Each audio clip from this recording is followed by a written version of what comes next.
digamos que no va así totalmente enfocado a lo que van a plantear ustedes, ¿no? A partir del tema número 2. Muy bien. Denme un segundito, ya ven que la compu luego se traba, entonces vamos a darle un momento para que se pueda destrabar.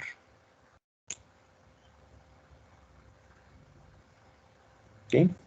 Muy bien, nos habíamos quedado entonces, estamos hablando de investigación no experimental, cuasi experimental y experimental, ¿sale? Y si ustedes recuerdan, bueno, ya tiene un ratito, hace 8 días que hablamos de esto, pero estamos hablando de la validez interna y la validez externa, ¿no? La validez interna que tiene que ver dentro de nuestro experimento y que puede provocar a veces esa famosa invalidez, no valga la redundancia. Es decir, que los datos que yo obtenga, pues técnicamente, pues no tengan esa confiabilidad, ¿no? De que yo los pueda analizar, discutir y presentar, ¿sí? A eso va enfocado esto de cómo lograr el control y la validez interna. Yo ya se los había medio comentado, ¿no? Esta parte, una sería la repetición entre los tratamientos, es decir, cada vez que ustedes hagan un experimento, tiene que haber repeticiones, ¿no? Y conforme yo vaya aumentando el número de repeticiones, yo voy a conocer la verdad, ¿no? Es decir, yo voy a saber si el dato se acerca más hacia un lado, se acerca más hacia el otro lado, y obviamente voy a empezar a ver cómo varios de mis experimentos se van quedando, ¿no? Dentro de un mismo rango. Entonces yo ahí, por eso les digo, ¿no? Es como conocer un poco más la verdad. Y la otra cosa o el otro factor que nos ayuda a lograr esa validez interna, pues es la equivalencia entre los tratamientos, ¿no? Algo que yo les decía, el hecho de que si hay fuentes tanto internas como mencionamos, ¿no? Incluso vimos una tablita de todas esas fuentes de invalidez interna como fuentes de invalidez externa, que también puede llegar a pasar, pues el hecho es que nosotros aleatoricemos, ¿no?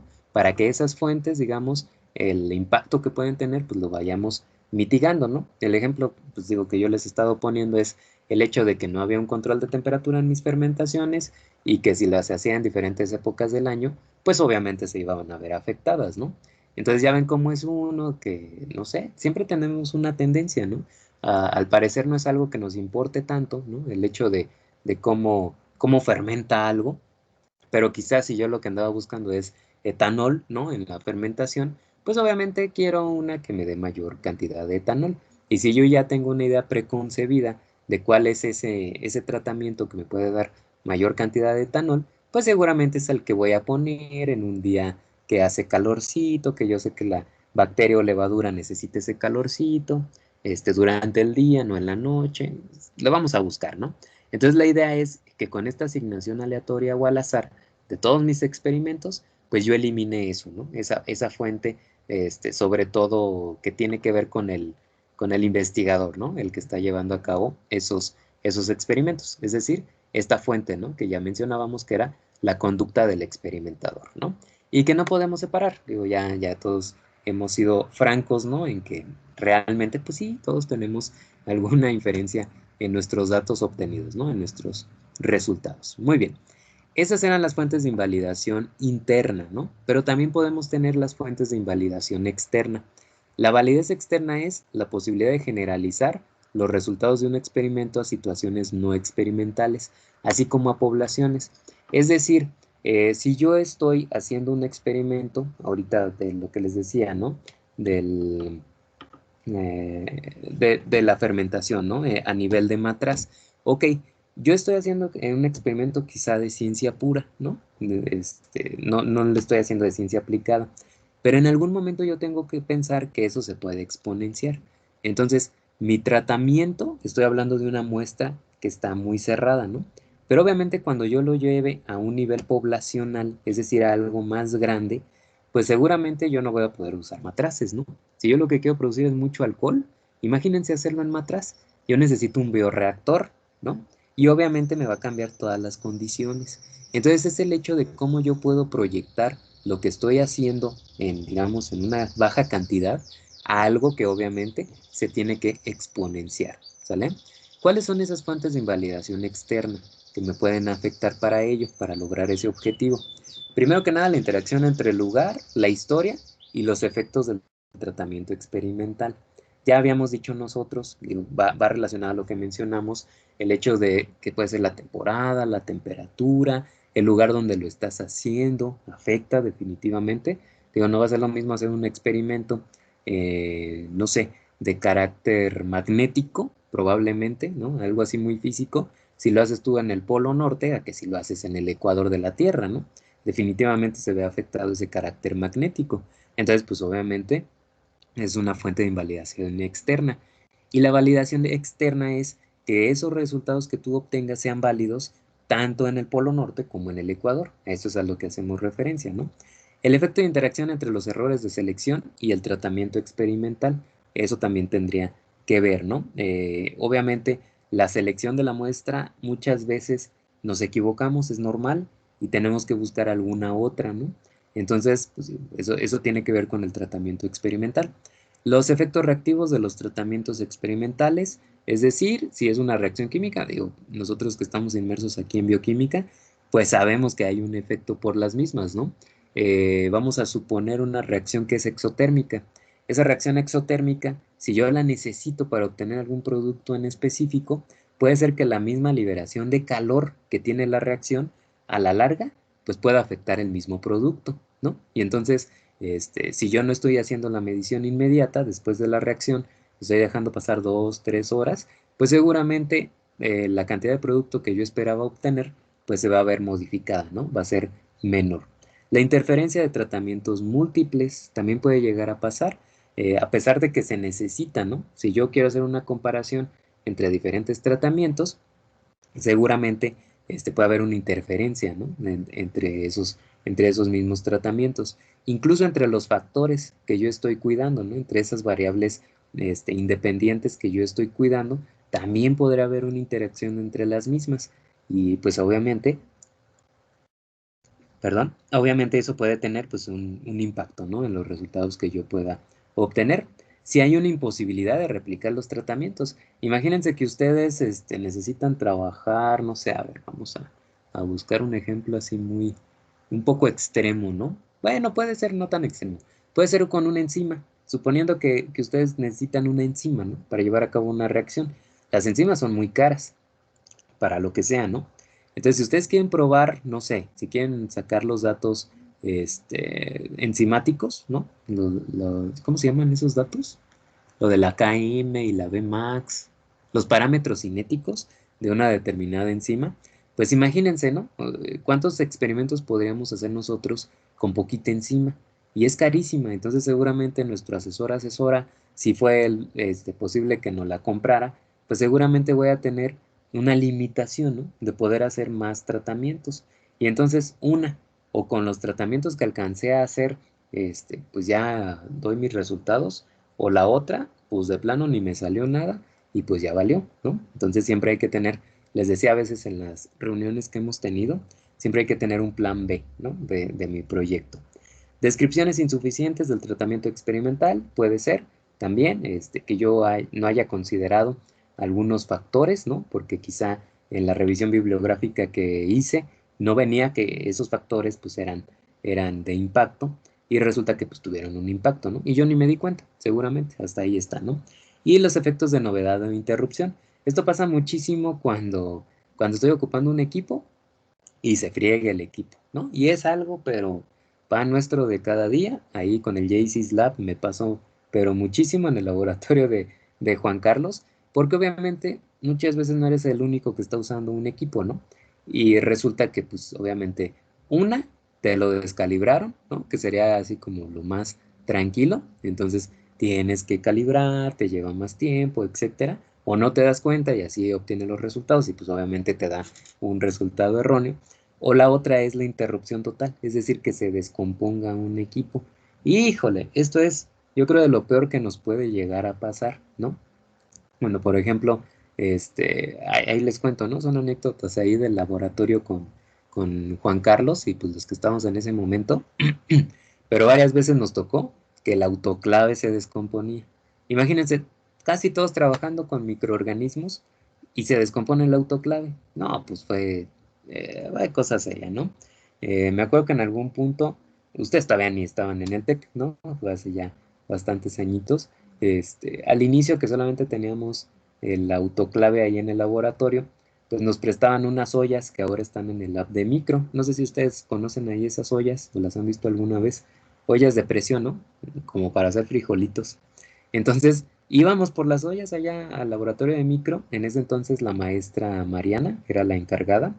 Y pues ya nos las prestaba y ahí íbamos con las ollas, ¿no? Para el laboratorio de Juan Carlos. Terminábamos a las 7 8 de la noche y a esa hora íbamos a llevar las ollas, ¿no? A entregar las ollas allá al laboratorio de microbiología. Ya después, ahí el mismo JC, Juan Carlos, compró una olla, ¿no? Por lo mismo, por si se descomponía el autoclave y pues ya tenemos que estar esterilizando.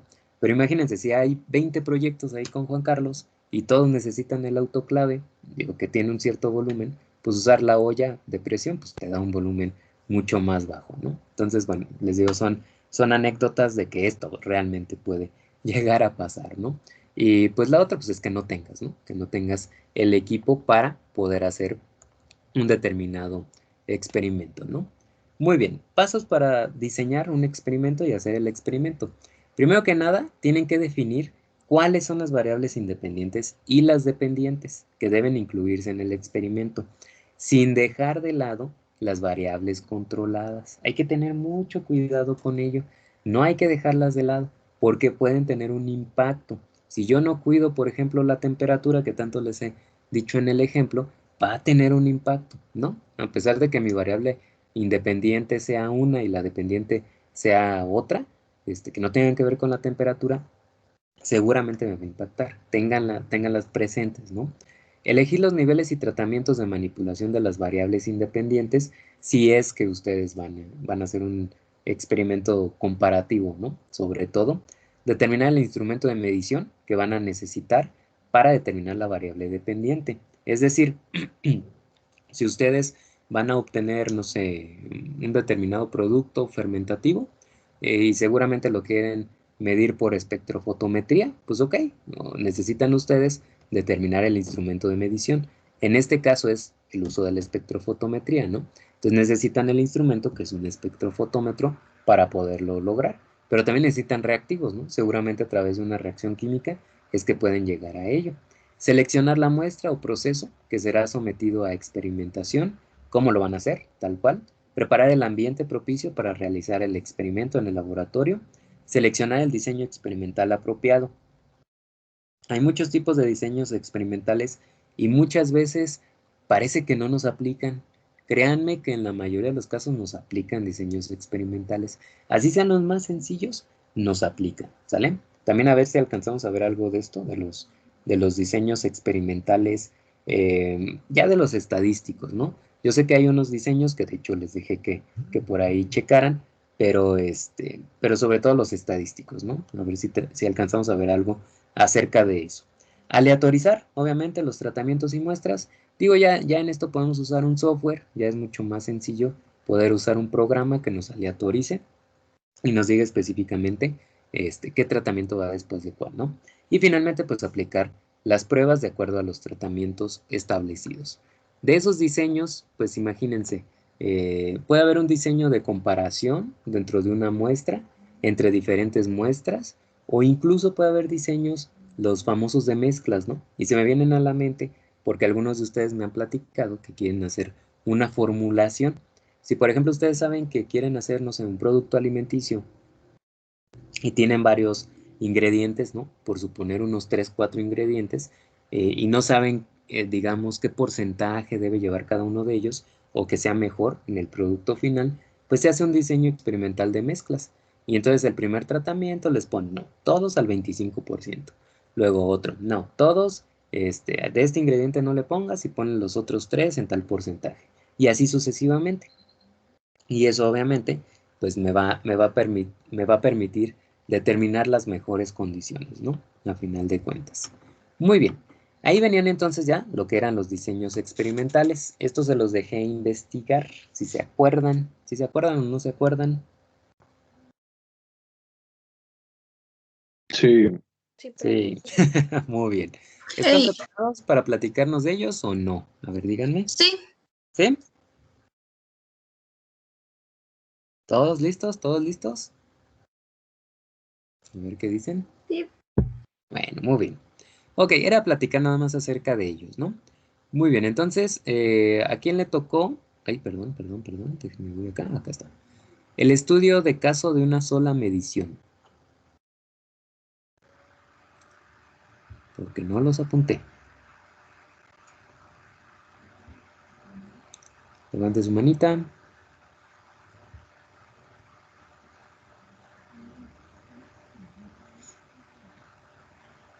¿No? ¿Nadie?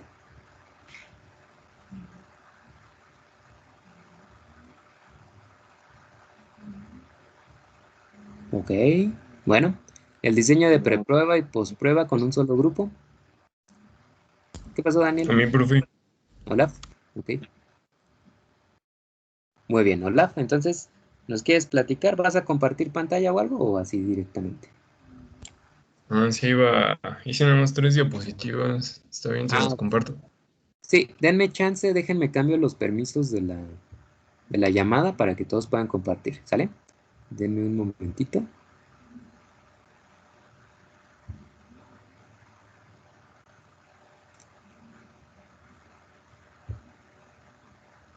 Oh, qué caray. A ver, ¿lo puedo hacer acá? No.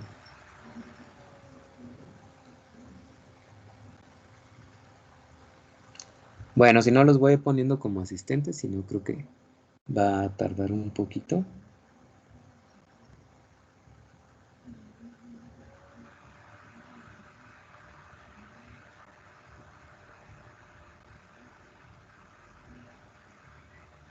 Listo.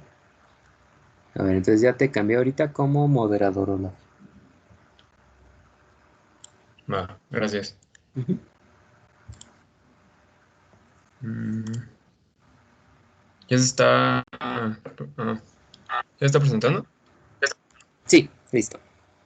Bueno. Yo voy a hablar rápido sobre el diseño preprueba y posprueba con un solo experimento. Como definición es aquel diseño preexperimental que considera dos mediciones de la variable dependiente antes y después de la presencia de la variable independiente. Ahorita voy a poner un ejemplo de esto.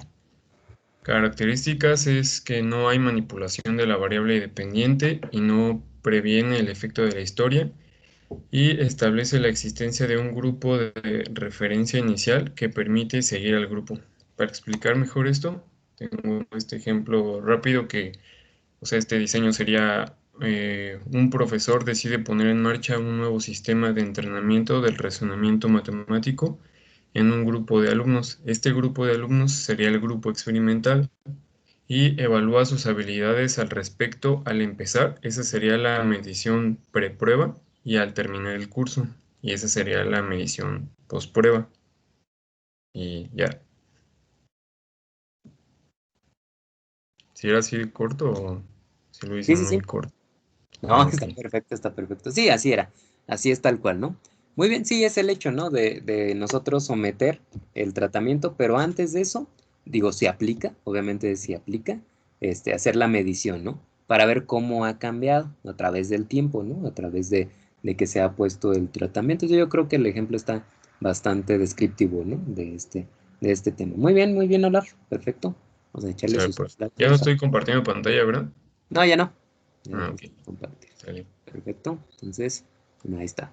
¿Tienen alguna duda de ese diseño? Como les digo, yo sé que parece muy sencillo, ¿no? Muy obvio, pero a veces lo utilizamos, ¿no? A veces llegamos a utilizarlo. Muy bien. Perfecto. Después tenemos, además de esos de preexperimentos, el diseño, ya experimentos puros, diseño con posprueba únicamente y grupo de control. ¿A quién le tocó en este caso?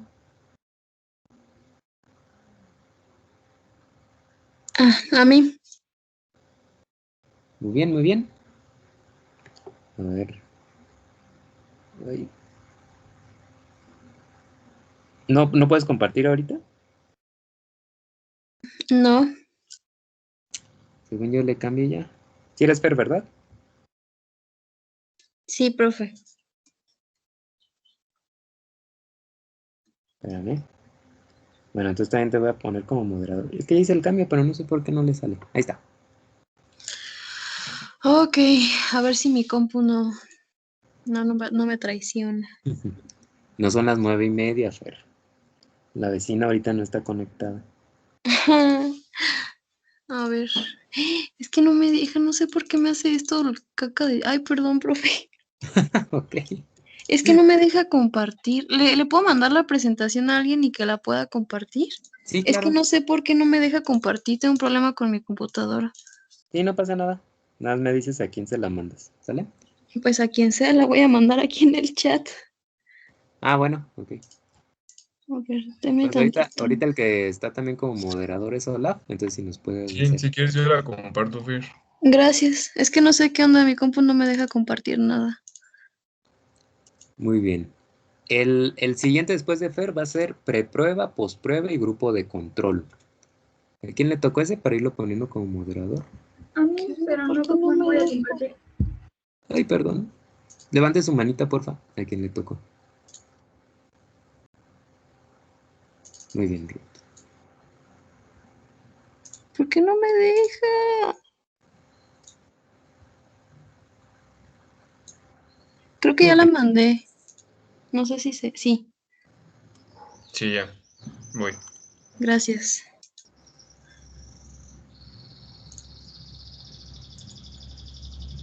Estoy teniendo como un déjà vu de esta clase, no sé por qué. No sé por qué. ¿A ustedes les pasa seguido tener déjà vus o no? Una Sí. falla en la Matrix. Me pasó antier, profe. ¿Mande? Me pasó ayer, antier, no me acuerdo cuándo. Sí, ¿verdad? Está cañón. Sí, siempre me ha gustado, son experiencias así raras, ¿no? Muy bien, ahí está, Fer. Ok. Bueno, ahí me tocó el diseño con posprueba únicamente y grupo de control. Ah, le puedes cambiar. Ok, este tiene la característica de que contempla dos grupos. Uno de ellos recibe tratamiento experimental y el otro no. Al otro se le conoce como grupo de control. Los participantes se asignan a los grupos de manera aleatoria. La variable independiente alcanza únicamente dos niveles, que es el de presencia y ausencia. Como había comentado el profe, uno sí lo tiene, el otro no. Y bueno, al final se administra a ambos grupos una medición sobre la variable dependiente que se estudia. Puedes cambiar. Ok, sí. El modelo de este experimento es la imagen que ven acá arriba, lo de RG1X, lo que indica que en un grupo existe la variable y en otro no. La única diferencia entre los grupos debe ser la presencia y ausencia de la variable, y las condiciones para ambos grupos deben ser exactamente iguales, incluyendo el tiempo de aplicación y otros factores como el lugar, por ejemplo. Son equivalentes inicialmente, sin embargo, el investigador debe observar que no suceda algo que afecte al grupo con el propósito de que sigan siendo lo más, ¿cómo te digo?, iguales posibles. Es decir, por ejemplo, si vas a aplicar algo en un grupo y los dos tienen que medir exactamente lo mismo en estatura, ¿no? Y tienen que comer exactamente lo mismo o cosas así, para que nada más la única variable a medir sea la variable que tú estás metiendo a experimentar, que no haya otro factor que interrumpa en tu medición de la variable. Ujú. Y bueno, un ejemplo sería, por ejemplo, el objetivo, en este caso, se busca evaluar los efectos, no sé, de un fármaco contra la neuralgia. El método, de manera aleatoria, se coloca a la población en dos grupos de estudio. A uno se les da fármaco y al otro no. Obviamente el grupo de estudio, por ejemplo, son personas que tienen problemas con dolores de cabeza, entonces, por ejemplo, a uno sí se les da y a los otros no. Y se someten exactamente a las mismas condiciones. El resultado se evalúa a ambos grupos para buscar diferencias entre ellos. Y ya. Muy bien, Fer. Sí, sí, sí.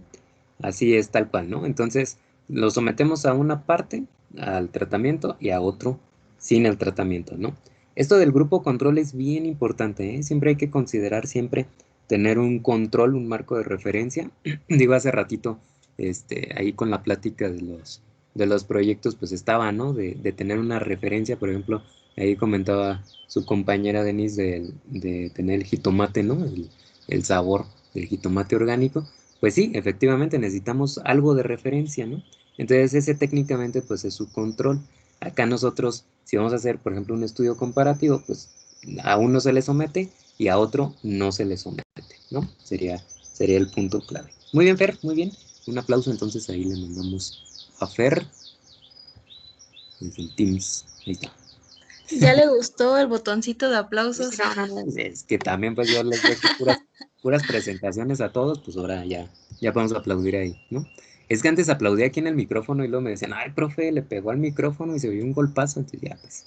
Ya, Chale, y a mí ya me aplaudió hace rato, profe. ¿Está ¿No te bien? aplaudí? No. No, es que cuando la gente es rebelde, pues mejor no hay que aplaudir, ¿no? No hay que motivar ese tipo A Eduardo sí le aplaudió. de Oh. comportamientos. Ay, perdona, de ahí va tu aplauso de hace rato. Ahí está. Se me fue, disculpa. Soy un caso especial, Nadia, entiéndelo. Exacto, es especial el muchacho, entonces pues hay que tener cuidado con él, ¿no? Hay que tener relaciones extras con el pobrecito, tiene razón. Ay. Muy bien. Seguimos entonces con el diseño con preprueba, postprueba y grupo de control, ¿sale? En este caso, que le toca a Ruth, ¿quedamos? Sí, pero yo no voy a presentar. Ah, muy bien. No hay problema. Bueno, este diseño es una mezcla del que acaba de exponer mi compañera y el que presentó Olaf. Únicamente se basa en que tienes tu grupo de control, que es el que no le vas a aplicar ningún cambio, y tienes 2 o más grupos al que les vas a dar diferentes tipos de diseños de tu experimento. Por ejemplo, hablamos de que tenemos 3 grupos de niños. Al primer grupo les vas a presentar sobre el cuerpo humano. En esta presentación tendrás con caricaturas que puedan ellos entender y les anime, tengan un estímulo para aprender mejor. El segundo grupo tendrá a una profesora delante de ellos, pero ellos no tendrán derecho a preguntar ni participar. El tercer grupo serán solo unas hojas en las que expliques todo esto de forma que ellos puedan entender. Este último grupo es el de control. Será una preprueba en la que evaluarán los conocimientos que tienen ellos sobre el cuerpo humano. Después de esto será la postprueba, que es al final lo que hayan aprendido. Y creo que sería todo. Perfecto, sí, muy bien. Entonces aquí, además de hacer la postprueba, es decir, ya digamos con la prueba final, se hace una preprueba, ¿sale?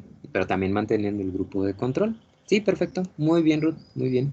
Ahí está, ¿no? Con el ejemplo de los chiquitines. Muy bien, un aplauso entonces para Ruth. Ahí va el aplauso. Ya me gustó dar aplausos, no importa. No me regañen, me gustó ella. Sí. Muy bien. ¿Dónde se ve o cómo se hace? Ah, ¿cómo se hacen los aplausos?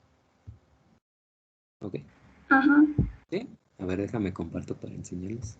No, bueno, aquí está, les enseño a aplaudir vía Teams. Ok, a ver. Oh, qué caray. Bien, no quiero que salga la presentación. Bueno, váyanme diciendo a quién le tocó diseño de 4 grupos de Solomon, por favor. Levante su manita. Ok, Andrea. Te voy a poner como moderadora por si vas a compartir. Para los aplausos es aquí. No sé si han actualizado el Teams.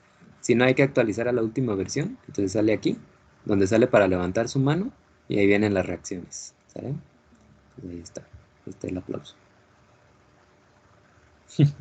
Muy bien. Por si quieren aplaudir. Aplaudir. Les digo que no viene una de enojo o algo así, ¿no? También debería haber. Y cada vez que hable Eduardo, pues le ponemos eso. ¿No?